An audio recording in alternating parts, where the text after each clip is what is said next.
ដូចខ្ញុំកំពុងគិតពីគាត់ដែរឬអត់ក៏ប្រហែលជាខ្ញុំបាន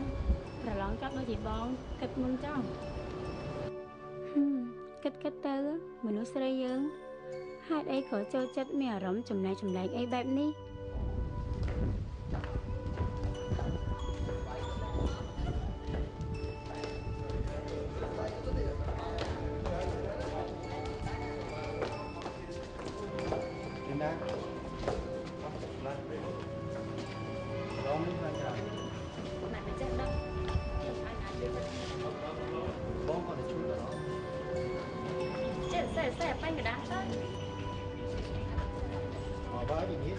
ស្រួលចឹងហើយណៃទៅនិយាយចឹងបានឥឡូវចេះទៅបើលោកក្រោយណៃឆ្លល់អីណៃសួរបងបានបងកំណាញ់ឯងក៏ប្រាប់គ្នាច្បាស់ហើយលោករាជច្បាស់ហើយរួមម្លាញ់មិញនេះខ្ញុំឃើញសនាបោះឲ្យយើងឲ្យរហូតតែលោករាជមិនច្បាស់ខ្លួនឯងផងមានវិធីណាជួយខ្ញុំបានទេលោករាជគួរតែយកពេលវេលានេះទៅអរគុណសនាឬក៏បន្ទន់ចិត្តអ្វីម្យ៉ាងទៅវាគ្រាន់តែជាងលោកមកបាប់ថ្មអត់អីដាក់ខ្ញុំទេអូសំទោសដែលខ្ញុំនិយាយត្រង់ខ្ញុំអត់មានពេលវេលានិយាយជាមួយលោកច្រើនព្រោះបញ្ញាដោះស្រាយរឿងទៅផង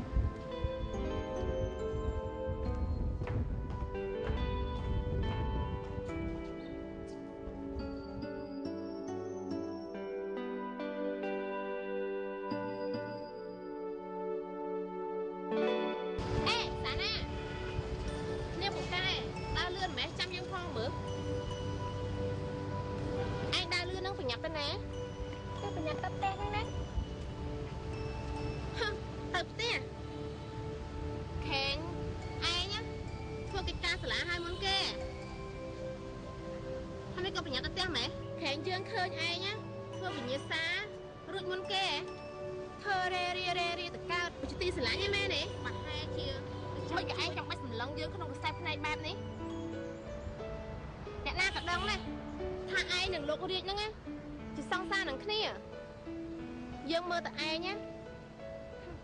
សាក់សមហើយ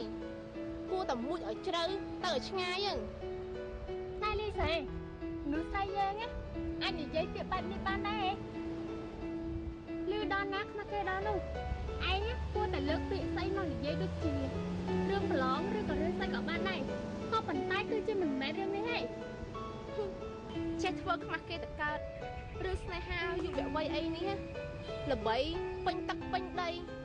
ពេញប្រទេសចេះមកធ្វើខ្មាស់គេ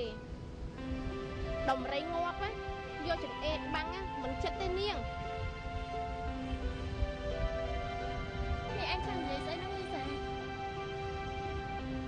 នេះអញនិយាយស្អីហ្នឹងលីសានឹងដល់គេខ្ញុំមិនព្រោះស្ដាប់ទេណាលោករាជគេមិនដាច់នឹងចិត្តស្រឡាញ់ខ្ញុំទេ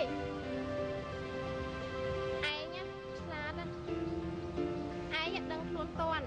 បែរទៅជាតោងលោកតារាអាជីពជានិស្សិតវិញឯងឆ្លាតណាស់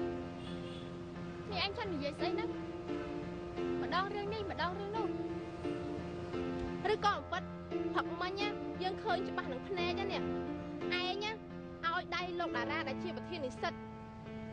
ទាំងកណ្ដាលវិទ្យាល័យទៅកើតអត់ចេះខ្មាស់គេឃើញមឹសអញ្ចេះមែនណាប៉ុន្តែចេះឆ្នាំងបាយធ្លុះនាងនេះ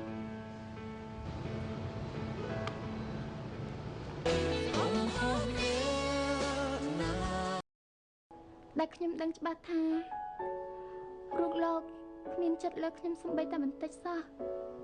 ខ្ញុំស្ទើរតែមិនជឿខ្លួនឯងតាមពិត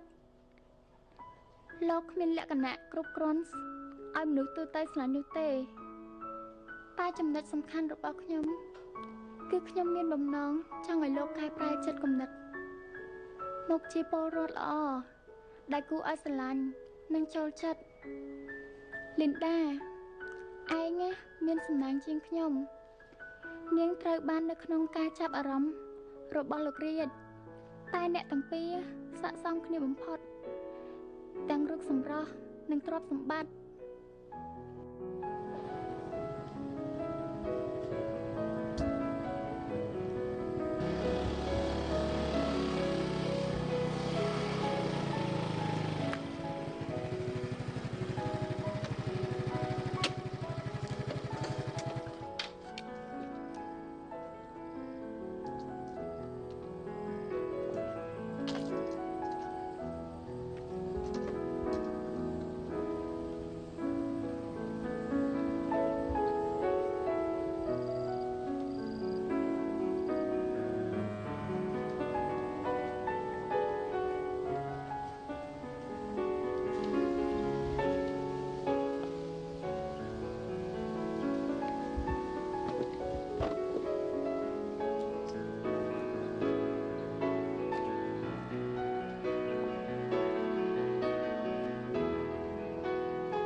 អ្នកនាងយ៉ាងម៉េចហ្នឹង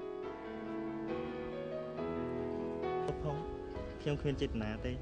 តែឃើញអ្នកនាងមិនស្រួលខ្ញុំក៏តាំងចិត្តមកជួយហើយចុះពេលនេះអ្នកនាងលេងអីហើយមែនទេចាគ្រាន់តែវិលមកបន្តិចតួច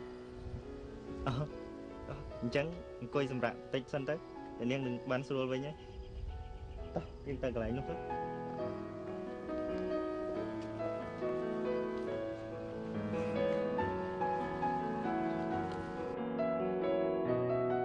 នេះអ្នកនាងបានស្រួលខ្លះទេចាខ្ញុំគិតថាខ្ញុំលេងអីហើយអូ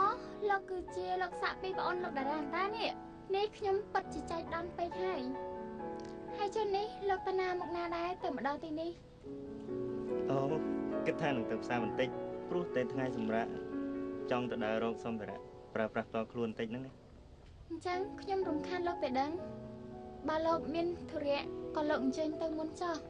ខ្ញុំគ្រាន់តែអង្គុយសម្រាប់នៅទីនេះបន្តិចគឺស្រួលវិញហើយខ្ញុំមិនអាចទៅចោលនាងបានទេបើនាងកំពុងតែមិនស្រួលអញ្ចឹង